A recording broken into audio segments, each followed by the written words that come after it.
بسم اللہ الرحمن الرحیم۔ حضرت آدم علیہ السلام اور حضرت حوا رضی اللہ تعالی عنہ کو اللہ تعالیٰ نے اپنی قدرت سے پیدا فرمایا، پھر ان دونوں کے ملاپ سے نسل انسانی کی ابتدا فرمائی۔ منقول ہے کہ حضرت حوا رضی اللہ تعالی عنہ 20 یا 40 مرتبہ حضرت آدم علیہ السلام سے حاملہ ہوئیں۔ ہر حمل میں 2 بچے پیدا ہوئے، ایک لڑکا اور ایک لڑکی۔ جب یہ جوان ہو جاتے تو حضرت آدم علیہ السلام ایک حمل کے لڑکے کا دوسرے حمل کی لڑکی کے ساتھ نکاح فرما دیا کرتے تھے۔ ایک تو یہ اللہ تعالیٰ کی طرف سے حکم تھا، اور دوسرا یہ تھا کہ انسان صرف حضرت آدم علیہ السلام کی اولاد میں سے ہی ہونے تھے، کسی اور جن سے نہیں۔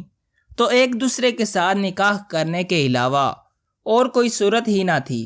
انہی اولاد میں قابیل اور حابیل 2 لڑکے تھے، جن کے ساتھ ایک لڑکی بھی پیدا ہوئی۔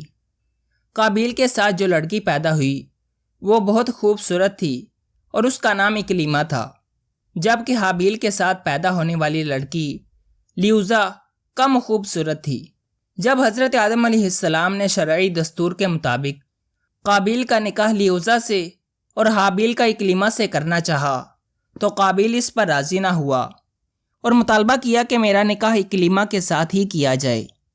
حضرت آدم علیہ السلام نے اس سے فرمایا، اکلیمہ تیرے ساتھ پیدا ہوئی ہے، لہٰذا وہ تیری بہن ہے، اس کے ساتھ تیرا نکاح حلال نہیں۔ قابیل کہنے لگا، یہ تو آپ علیہ السلام کی رائے ہے، اللہ تعالیٰ نے یہ حکم نہیں دیا۔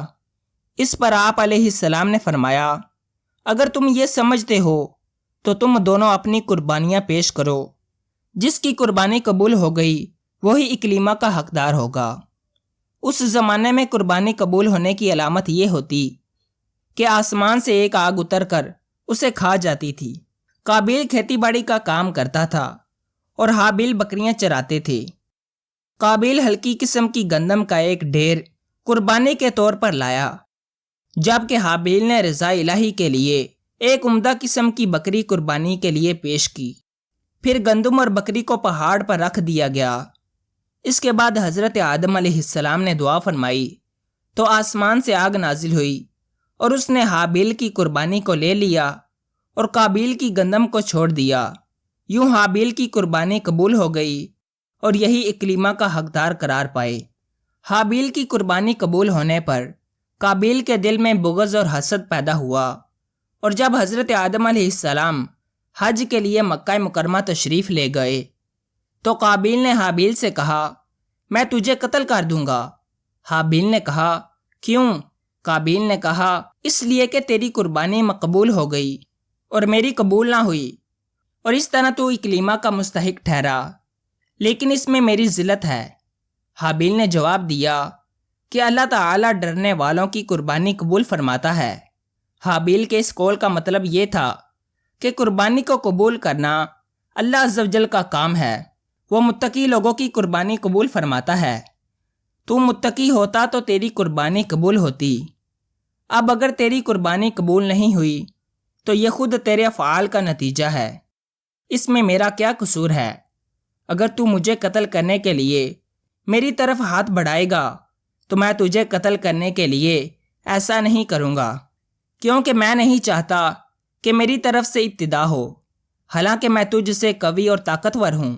یہ صرف اس لیے کہ میں اللہ عز و جل سے ڈرتا ہوں اور یہ چاہتا ہوں کہ میں گناہ گار نہ بنوں، بلکہ میرے قتل کرنے کا گناہ اور تیرا سابقہ گناہ یعنی والد کی نافرمانی، حسد اور خدائی فیصلے کو نہ ماننے کا سارا گناہ تیرے اوپر ہی پڑے۔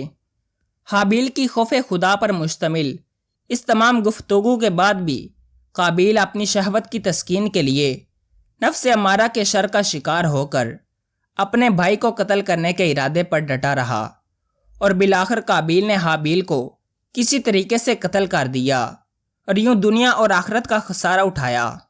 حابیل کو قتل کرنے کے بعد قابیل حیران اور پریشان ہوا کہ اب اس لاش کو کیا کرے، کیونکہ اس وقت تک کوئی انسان مرا ہی نہ تھا۔